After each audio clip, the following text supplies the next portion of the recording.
Fifth episode about renovating a house that's becoming less run down and abandoned. I want to let you know, since we're redoing things, everything was messed up and we saw the leaks in the last episode. We are not done yet, since now we have to keep going with the garage and, most importantly, fill in all these holes. It's like a war in the garden, and I'm walking around with my hose, dealing with knots everywhere. Because the garden is long, I fully unroll the hose and remove any knots. Now let's pull it.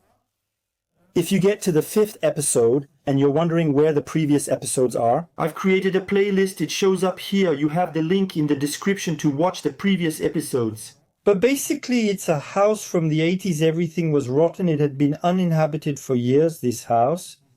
So, we tear everything down. We redo everything.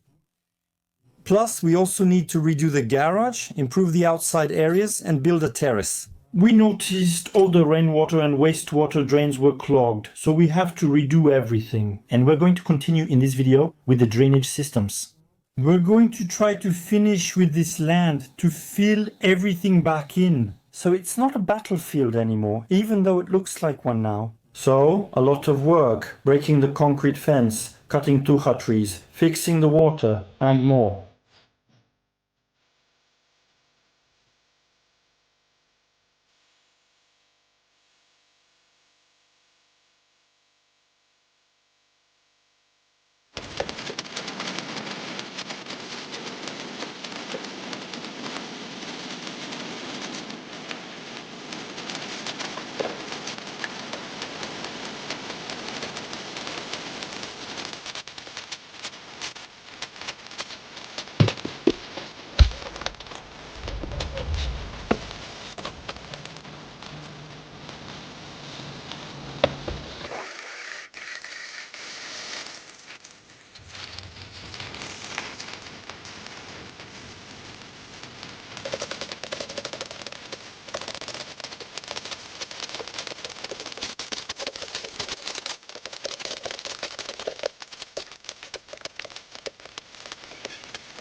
If I ever go to prison, I'll know to escape by digging under the foundations. I removed more soil. Everything is here.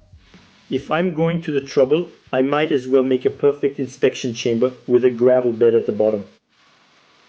Make concrete walls and then either two concrete covers, or we could put a big steel plate on top of it. But yeah, it's going to be really fancy in there. So as I was saying, I dug out more dirt to have plenty of space underneath and to put down a bed of gravel.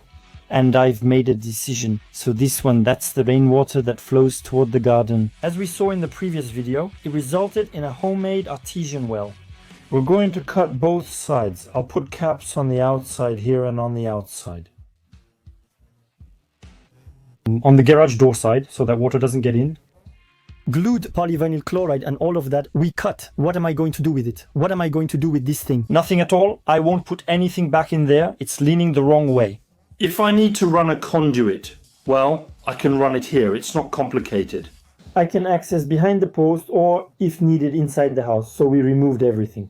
And now I can go straight into the house without going over the polyvinyl chloride pipe. So our little setup is here. This piece of pipe here, that's what I cut there. It's to simulate this part. The little magic fitting that works well, you'll see, we'll just have to glue this one. I'm using a 90 mm diameter. We add lubricant to the seal and fit it together just like Grandpa did. And on this side, I can put my fitting directly onto a 100 mm polyvinyl chloride pipe. Whether it's male or female, you have both diameters. So we clean the fitting. Same for the polyvinyl chloride pipe. We apply polyvinyl chloride glue and let it dry for 5 minutes. We're going to start with a 45-degree Y elbow and go into the house. So the magic fitting, the 45-degree Y elbow, we go into the house. Then we put a second 45-degree Y elbow and go up. So second 45-degree Y elbow, we go up. Cap or vent, it doesn't matter. We can run a drain snake or a pressure washer through here to unclog this whole section. Here, this gray fitting is to simulate the pipe that's under the slab. And this one here, the piece from Grandpa, that's gonna go in and fit together. So we're going to insert Grandpa's piece from the outside into the pipe. 90 into 100, it'll fit. And we get back to our why. So why am I doing this? I already explained it to you, but I'll quickly explain it again. I'm putting Grandpa's salient in there, which is why I cleared this out to get back on track. We put it in and can put it back together. By making a siphon with elbows, etc. A water trap to connect the overflow gutter drain, etc.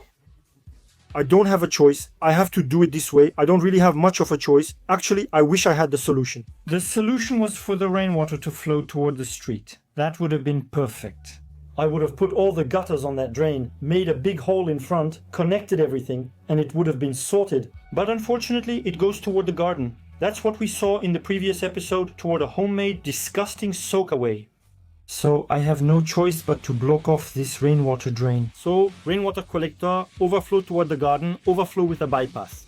In case there are really heavy rains and it overflows a lot, if it floods the garden, it would exceptionally go into the wastewater system. That would be a rare case. So I'll repeat myself once again, but we can do it. It's called a combined sewer system.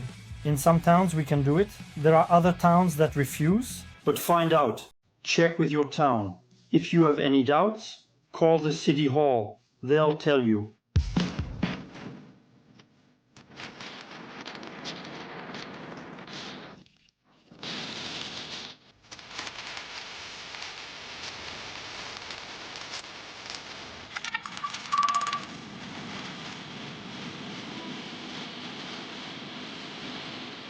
Well, we're about to buy a 51st foam gun. I just went through all the boxes. I can't find it.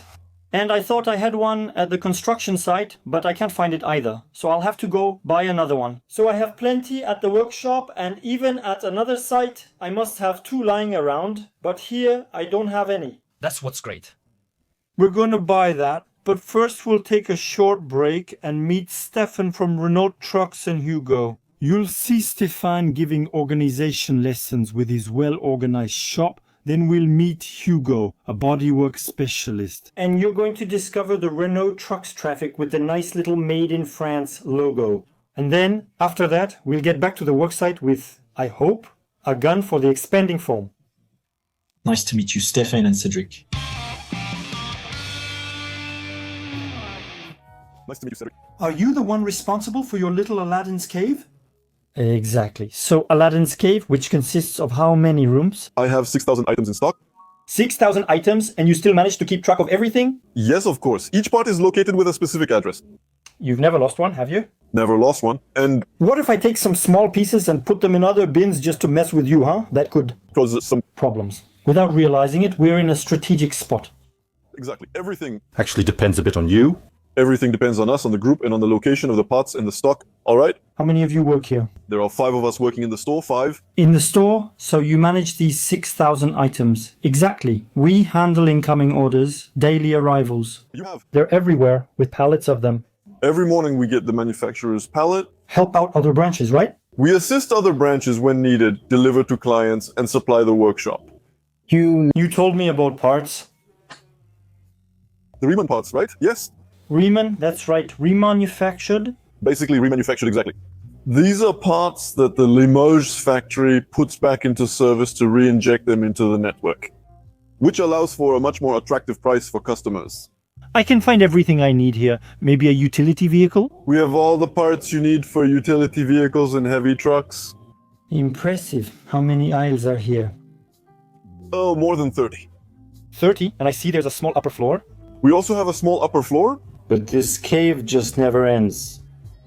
So I'll take the lead if you don't mind. Alright, so here we have respiratory masks in case of COVID. Are we good? Yes, redo a utility, some seals. Cylinder heads, everything. Everything needed to supply the workshop and client for a fast response. Yes, by the way, we were just talking about it earlier with your colleagues. So, 24 hours a day, 7 days a week, you provide troubleshooting. You even work on site. Exactly. But it's actually impressive. And besides, it's well organized, you know. It has to be well organized so you can find your way around. And to be reactivated, we have... Need exactly, yes. That's it, because reactivity has to be part of your job. There's another floor there. There's another floor, there is. Another floor, but it never ends. It's going to be almost 2 years that I've been working here. At Renault Reserve. It's a fully stocked, well-organized and clean spare parts store. So now I'm going to meet Hugo, if I'm not mistaken. It's... Hugo, what did you do to me? A little polishing, yes. Hugo, we have a problem here. Want to see? You're not straight. It's on purpose. That's on purpose. Hugo? At the client's request. At the client's request, at my request, of course, Hugo, here present, he is able to customize for you. Yes, your utility vehicle, whether it's a Renault, Trucks, Traffic or Master. And why not something else? Of course, he will take you back to The utility vehicle, the heavy truck, the... heavy truck, whatever you want. He put stickers on everything for me. Let me show you what he did. And on the back, he put them everywhere for me. But you really put them everywhere. You have to... You have to be visible. I need to know who we're talking about. That's it. There you go. So you customized me, I don't remember in front? No, I didn't ask you for anything in front? No, just the registration. That's already good. That's already... Good. It's not actually stupid. The QR code isn't stupid, since it could cause accidents. They're going to come back to see you so you can straighten out the vehicles. Well done, Hugo. So what do you actually do here? Bodywork? Bodywork, painting, straightening, frame alignment. You can straighten Renault Trucks Traffic, Renault Trucks Master, and probably Trucks too. Heavy trucks and heavy trucks. On big ones like small trucks. Front impacts, side impacts, frontal impacts, frontal impacts. Yes, see, It's tough. You have a huge paint booth. When I say it's huge, do you know how long it is? I've never measured it. How many Renault Trucks Traffic can you fit in there? I think if we line them up side by side lengthwise, we could fit 6 or 8. Easy. Basically, it's a paint booth dedicated to trucks. That's right, isn't it? That's right. You can fit an entire truck inside. You can fit a whole truck inside and customize it per the client's request. So if I want a blue that fades into yellow with stickers on top, we can do it. You can do it. If I want a pink truck with green dots, We can have that too. that's wonderful. Hugo here, he's passionate about cars. He's passionate about car racing. I'll add a link in the description to his Instagram since he's passionate. And that's a good thing. And the two worlds unite in the end. You still have manual work. That's Still manual work. a mechanic in general. He'll always have something to work on at home. And You find pretty much the same tools. exactly. So your job as a bodywork specialist painter, Mechanic too. Renault 3 has all mechanics and services. Hugo, thank you. Not No problem. With pleasure. See. you soon. And yes, by the way, Hugo, quick question. Am I the one picking him up or how does it work? Are you the one bringing him out to me? I'll let you check directly with the reception, okay? Or with the preparer. And that way they'll tell you directly. All right, sounds good. Thanks, Hugo. See you soon. Goodbye, goodbye, goodbye.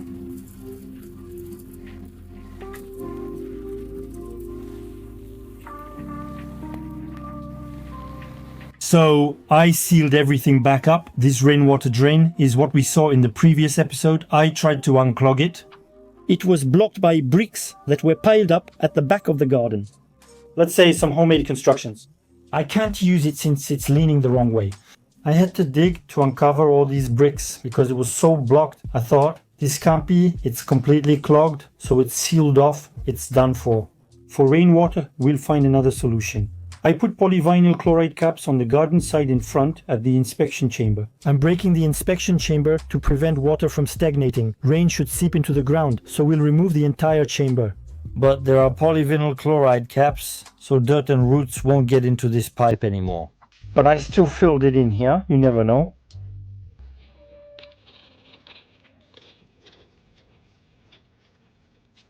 Next, a bit of cleaner. There you go.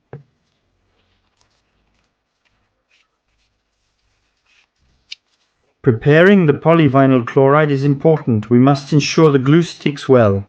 So here on the outside I put some on, but it's just to clean it. There you go. I'm not gluing anything on the outside, and I just want it to be clean. And so, yes, a bit of stripping too. And here the tube is a bit crushed, but we'll manage. Because with the weight of the soil, it took on a bit of a weird shape, but it'll work. We put some glue on it. We can also put some on him. and then we fit them together and let it dry. And what we can do is run a cloth inside and remove the excess glue that forms a little ridge. So you twist the cloth on itself and then you pull it out. So I think this one has dried well. We can put our Y like this. Thank you. We'll apply some lubricant. We can also put some here. It will really make insertion easier. And it protects the seal. It prevents it from getting damaged, so now you just have to fit it together. And you can turn it, of course. There's no glue here, it's just lubricant. You can place it wherever you want.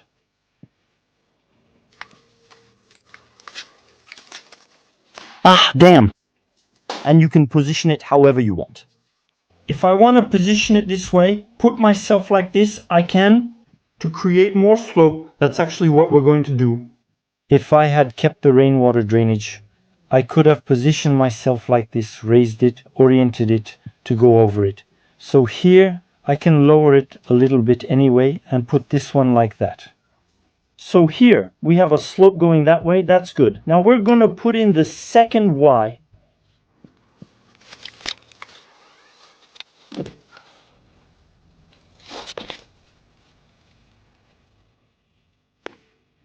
And there you go. So here we can put a clean out, a vent, and if I need to use a drain snake, I just remove the vent, the clean out, and I can use a drain snake. So a 45-degree elbow, the Y, so 45 degrees. And then we go back to the drain. So here we're heading toward the house. The wastewater flows in this direction. It flows, it flows. We're pretty good. So now we need to run the pipe into the polyvinyl chloride. And put his box in there. So to measure the right length, we run the tape measure inside. Of course, we're going to disinfect it. And it comes out right here. And of course, you take the measurement inside the fitting. Otherwise, you'll be too short. My mark is here. I need to cut at 2.16 meters.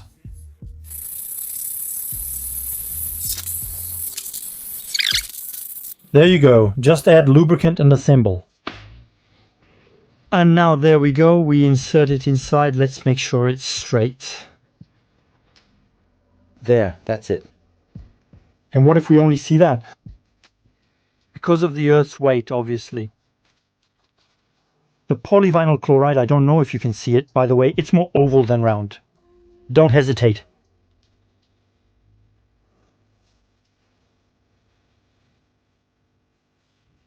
There we go. It'll go smoothly.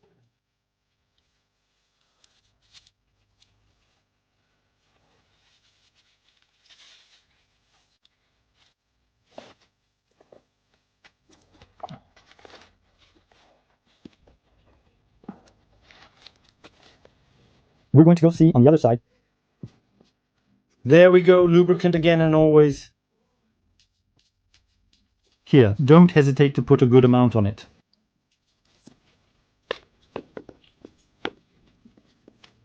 We'll position this like this and pull it out a bit. I could even fit it in a little, there you go. Now I go back in and push it.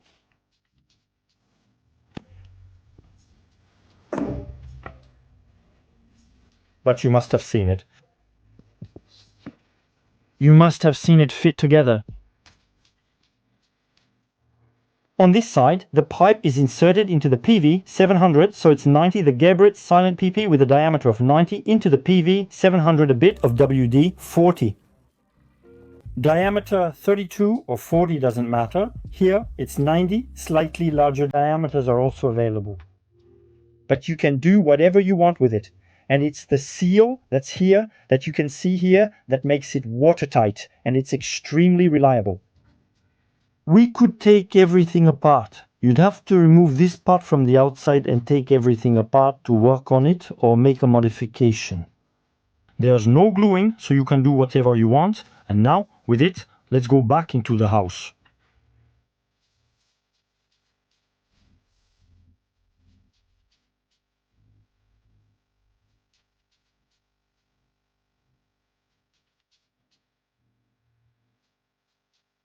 Outside, in the small inspection chamber I'll build, I inserted the 90 mm PP into the polyvinyl chloride pipe.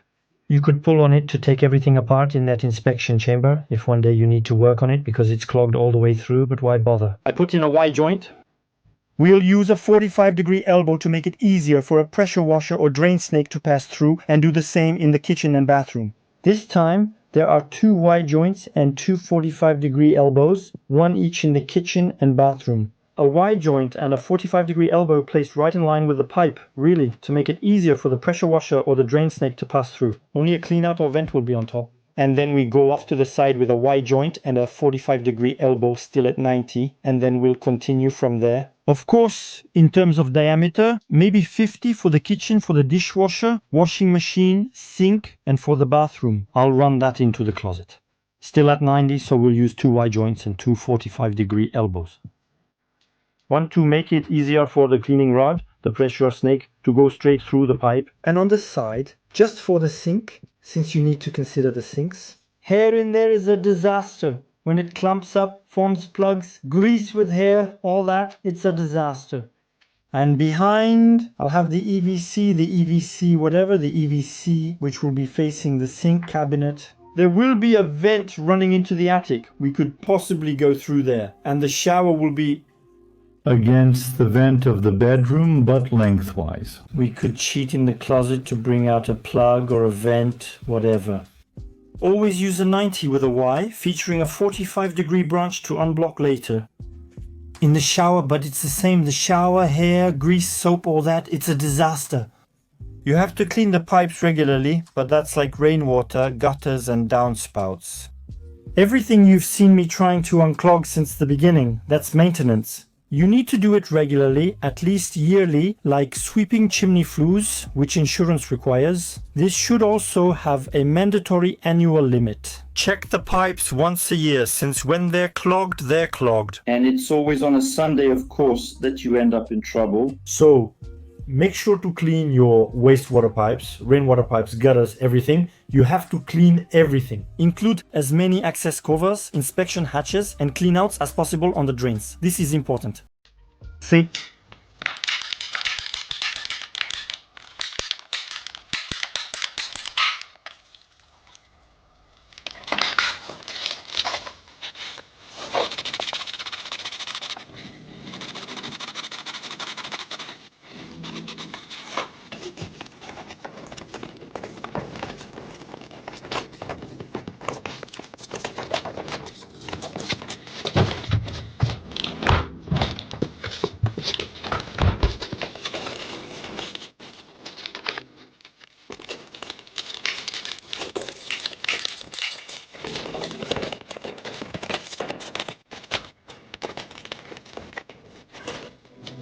So I dug under the garage slab. I brought up the high density polyethylene by bending it properly, and we made a hole.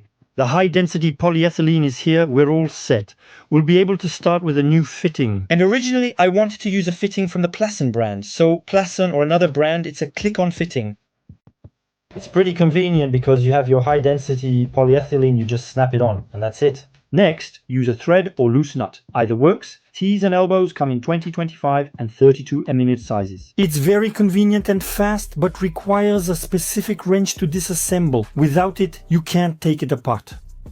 In 10 years in this house, maybe the owner will say, I don't like the water heater here. I want to put it inside the house. Or maybe he will have built an extension. I don't know. Maybe he'll want to park a car in the whole garage, but the water heater will block it, so he'll need to redo his installation.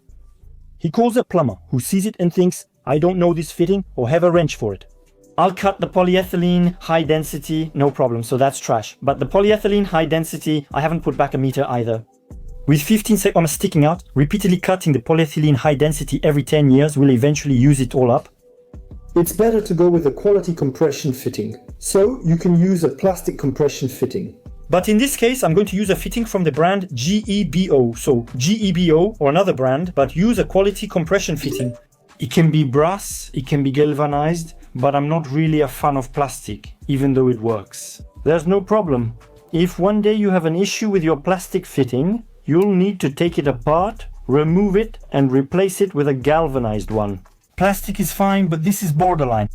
It's still your main water supply for the house. So, of course, when there's the street, there's a valve in the street. You can shut it off in the street, but the idea is still to put a main valve in the garage and shut off the whole system. Place it 52 feet above the ground, not at ground level. Why strain your knees and back? When you can close a valve by just bending over slightly. Closing the valve 50 or 60 cm above the ground is ideal. You just lean over and close it. You have to think about people with reduced mobility and elderly people. So if you can just bend over slightly to close a valve, that's not a bad thing. Okay. So a quality compression fitting from the GEBO brand or another brand, brass or galvanized. Okay. So we install this and you'll see that there's a small reinforcement to put inside the high density polyethylene for the compression fitting because it's still high density polyethylene and it can deform. The GEBO fitting works on galvanized, high-density polyethylene and multi-layer pipes. You should always keep some on hand.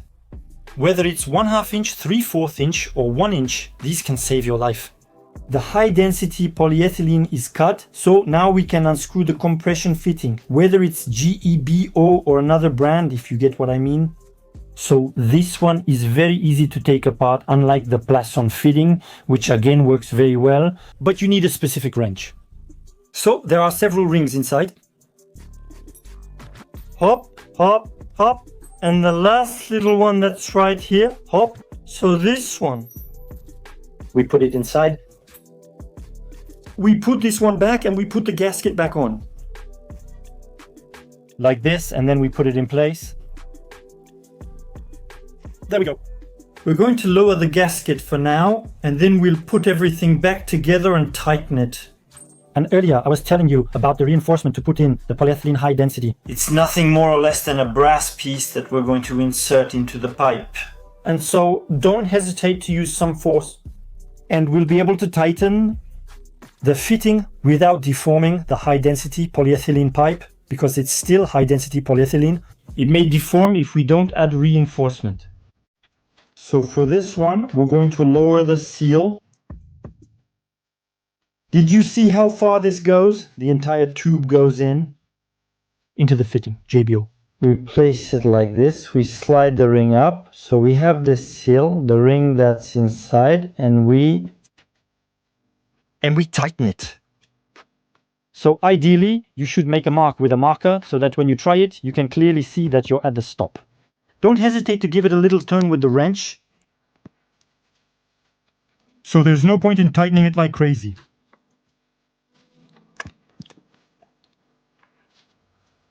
And there you go. Now my polyethylene high density has a quality compression fitting installed. It will never move. The little flexible hose that works well, the small valve. You have to wash your hands properly on the job site. A new fitting kept. One because I had broken it, the other. It's good. Well, there you go.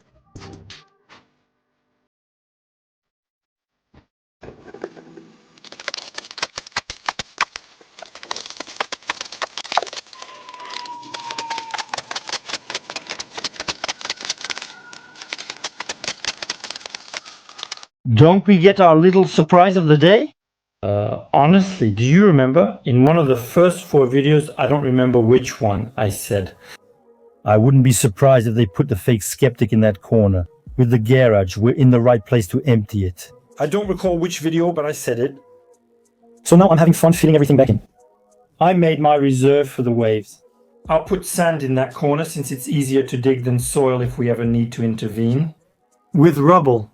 So, well, I removed as much rubble as I could, but there's always a little left.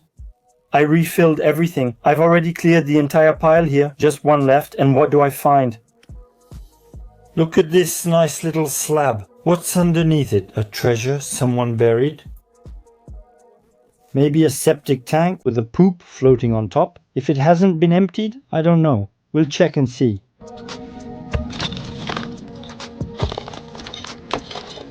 Subtitles. Well, it's dirt blocked with sand. Do I feel like digging in there? Do I feel like going to empty? I don't know how many kilos of sand? No, I don't feel like it. It's fine as is, very good and packed, just what we need. If you have a septic tank, you must refill it. It's sand-packed earth and it'll stay that way. For the downspouts, as I said, we'll put in rainwater collectors. Overflow goes to the garden or in rare cases during heavy rain to the wastewater. That's it. Emptying all that is a lot of work, and if it's broken at the bottom, it would all be for nothing. So I've already wasted enough time on this job, with all the drains, having to redo everything. It stays like this and we move on.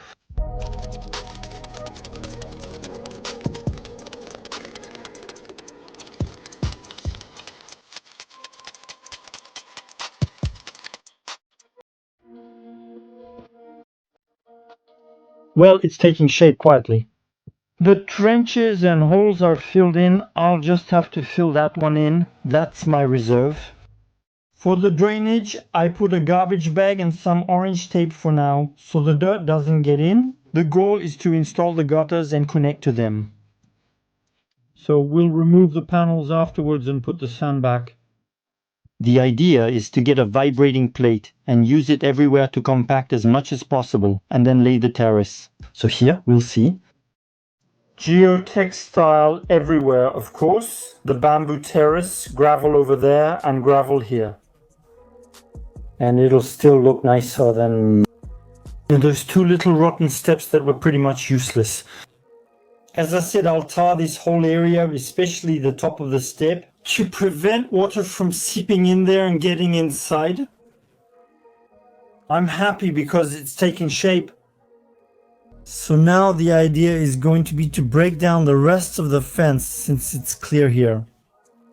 I just need to break this, then we'll have a much better view of the garden. Before we could see some tuga trees.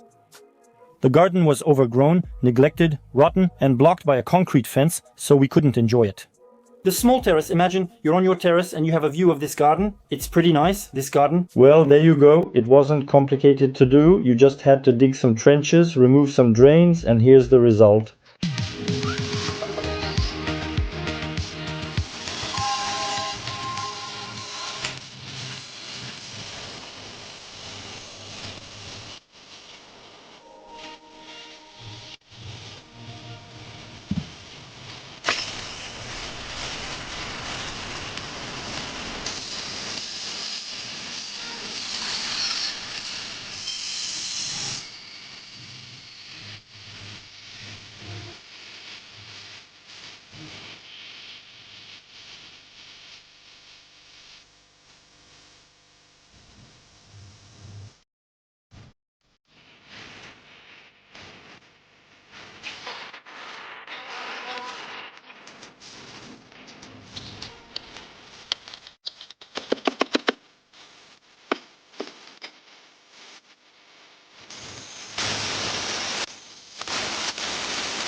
Subtitles Jeremy Diaz. The battlefield is over, but honestly the highlight is this garden. A broken concrete fence, cut pipes, it changes everything. And again, the pipes. My feet are killing me, but it changes everything. I assure you, it's crazy. Little payaso helps him. I get on it. I'm on my terrace. Soon there will be one. Made of bamboo, but you're on your terrace with a view of the garden and that eucalyptus. It's great. We used to have a concrete fence all along, and the pipes that spoiled this view. We'll need to trim the eucalyptus a bit, like I said, but it's still a different matter. Here we have a full view of the garden, and if I go into the garden, I have a view of the house, of the terrace. Why fence it off like that with concrete and hide everything with pipes? We're going to have to clear all that out, of course. The deck boards are hidden in there, in that blue tarp, and they're going to go in this area.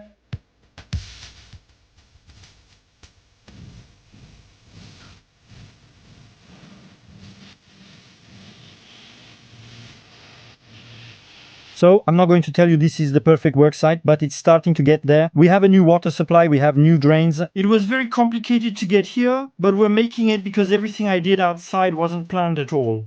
But in the end, I have a new water supply, I have new drains, and I'll even be able to... At first, I planned to connect the water heater directly to the drains, which I'll mention, behind this wall for the kitchen. But I can also use this little casing they made when they poured the concrete slab in the garage to go down. A drain. Connect to this one for the drain.